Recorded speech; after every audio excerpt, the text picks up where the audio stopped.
This video is the third part of a series going deeper into cognitive dissonance, by going into the dynamics of the narcissistic mind, different truths, defense mechanisms, and eventually how to counterbalance the effects of cognitive dissonance.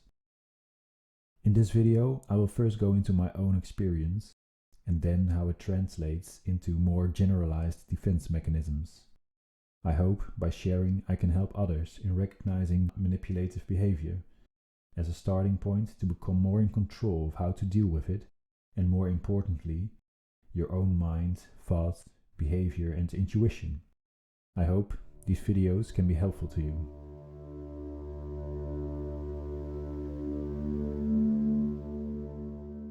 Experiencing a narcissistic father and unhealthy family dynamics for years as a young child, I became very disconnected from my own feelings and body in my youth. It's quite hard to describe or explain the energy at the house when my father was around. It was very uncomfortable, tense and a bit frightening. Nobody could be themselves. It's an experience close to walking on eggshells, being anxious, a continuous feeling you can't be yourself, and a feeling you want to hide, run, and be invisible. My father shows great discrepancy between his words and his actions. Luckily for myself, I learned very soon his actions didn't match his words, and I needed to look at his actions and not believe the words. I suppose this helped me a lot in seeing what was going on. My father could be very kind and charming and seems a great, successful, smart and confident man to the outside world. Sadly, he basically had 2 families and got away with it, and with a lot of disturbing and manipulative behavior, even though we all knew. He used all textbook narcissistic behavior and manipulations to do so. In the later years, he kept developing his more stealthy manipulative games and reduced his obvious devaluing behaviors. He knew he had to adjust his manipulations to keep my mother under his control, and he did this successfully. In order to survive as a child, I learned to become invisible and recognize all the behavioral patterns. During the years, I listened to and observed my mother's thoughts, feelings, confusion, and saw how she always managed to convince herself she had some reason to stay. It left her in an unhealthy state of unending anxiety and confusion. Obviously, this is personal to me, and I would now like to go into my mother's defense mechanisms, even though it feels somewhat uncomfortable. No, these are my observations and thus subjective. I suppose, in the end, it's only my truth. My motivation to share is that it might help others in seeing how the mind of a victim can work. These are the most used examples of my mother's defense mechanisms or reasons to stay. The first is holding on to her lifestyle she was used to. She lives in her dream house with a large garden and beautiful nature around the house. It seems she doesn't want to sacrifice their current lifestyle and become dependent on others for help. The second is seeing a dark scenario after leaving.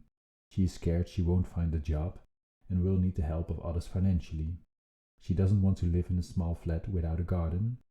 Even when she is offered help, she doesn't want to accept the help. Third is convincing herself to stay. She convinces herself she has some power or control in the relationship and a form of freedom to do what she wants. Also, she convinced herself from time to time it could be her path to change or help him. At the same time, she recognizes she can't change him. The fourth is denial. She separates the narcissist from the good man he also can be. He helps people at his work. He does good things and can be friendly to her. She would prefer not knowing or denying the dark side. It's almost like she regrets she knows there is another family he supports and manipulates. The fifth is shame. She blames herself for not leaving a long time ago. She thought staying was the best for her children and didn't have the strength at the time to make the decision to leave.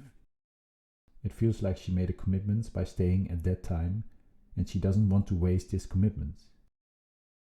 She sometimes hopes he does something to make her decision easier, or possibly make the decision for her. Why doesn't he just leave me and go live with this other woman and family? I don't understand what he wants. The sixth is feeling an emotional connection or trauma bond. Logically, there's an emotional connection. She recognizes the abuse, but the trauma bonding could be perceived as a form of love.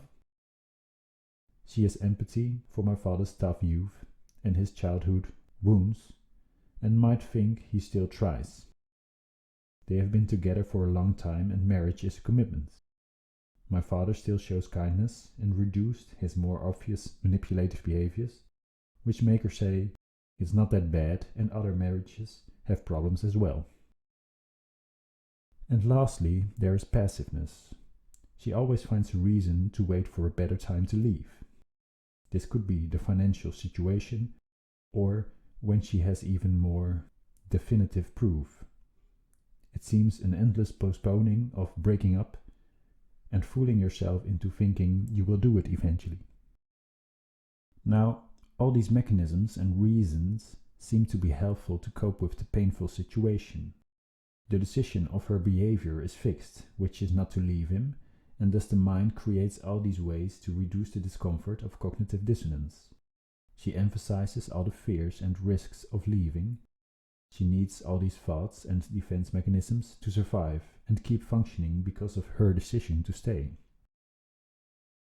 The interesting thing about the mind is that you can always find reasons to stay, and you can always find reasons to leave. This means finding reasons is not the problem. The mind can always support your action or behavior if you really want to. It's a deeper choice of what energy you want in your life, and you need to tune in with your feelings and intuition to make this decision. You also need to be able to take action based on this. Sadly, both of these things are very challenging when dealing with narcissistic abuse. Now, we can summarize the above examples into a couple of general defense mechanisms victims can use to survive their abusive relationship and stay in the situation. The first is rationalization. Your intuition tells you something is wrong, but the toxic behavior is rationalized. This person loves you, doesn't mean it this way, or doesn't purposely want to hurt you. The victim decides to stay and see it through to the bitter end. The second is denial. It's too painful to recognize and acknowledge the truth of this person you love that is manipulating and abusing you. Your mind will deny it with force. It can be a defense mechanism in order to cope with the painful truth someone knows within. The victim knows it's not right or the situation is unhealthy, but could deny this and convince themselves that the abuser cares and loves them. There can be a lot of shame involved in not wanting to acknowledge the truth. The third is justification. The victim tries to justify and explain to themselves why they need to stay in the relationship and why that's okay. The victim tries to convince themselves that staying is the best choice for now. It might be that the victim thinks they should help the narcissist, they made a commitment, or they sympathize with the suffering of the narcissist in childhood. In abusive relationships, the victim is motivated to make the relationship work. This is why they might justify the behavior or make abusive behavior smaller. A victim could choose to believe the abuse is an exception, because it doesn't match the person they fell in love with during the idealization phase. The fourth is helplessness. The victim could push away responsibility for themselves, become helpless and fully dependent on the abuser. This is a form of survival where the victim instinctively bonds with a powerful force in a frightening world. The abuser could be protected and defended by the victim when people try to rescue or encourage the victim to leave their abuser. It might result in a trauma bond or Stockholm syndrome with the abuser. There could be underlying fear for what the abuser might do.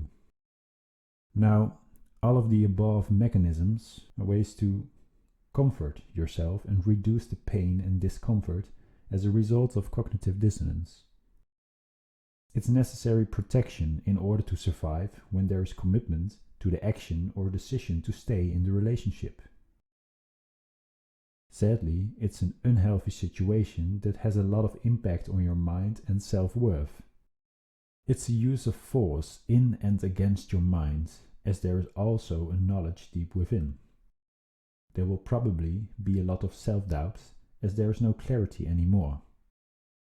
Your sense of reality could be impacted and you might not trust your own intuition anymore. The commitment to the mind and the truth of the abuser means there is no space for your own needs and emotions. The relationship revolves around the narcissist and you will disconnect from yourself and possibly disconnect from your support system by withdrawing from those you love and isolating yourself. There always is a way out, however.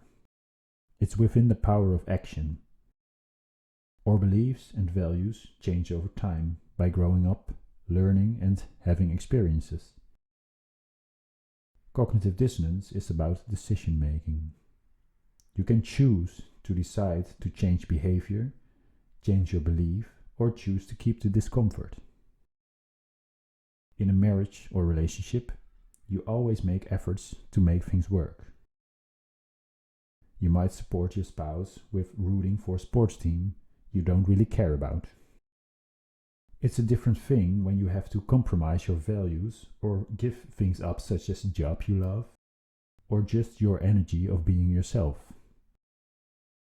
You need to decide whether the unnatural force you use in a relationship is worth it or not. It's not about whether someone is a narcissist or not, but it's really about behavior and whether the relationship is unhealthy or not.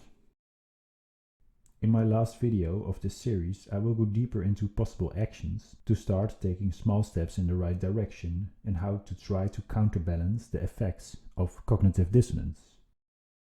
For now, I wish you strength and kindness. You can subscribe to my channel if you want to stay updated on my new videos. Thank you for listening.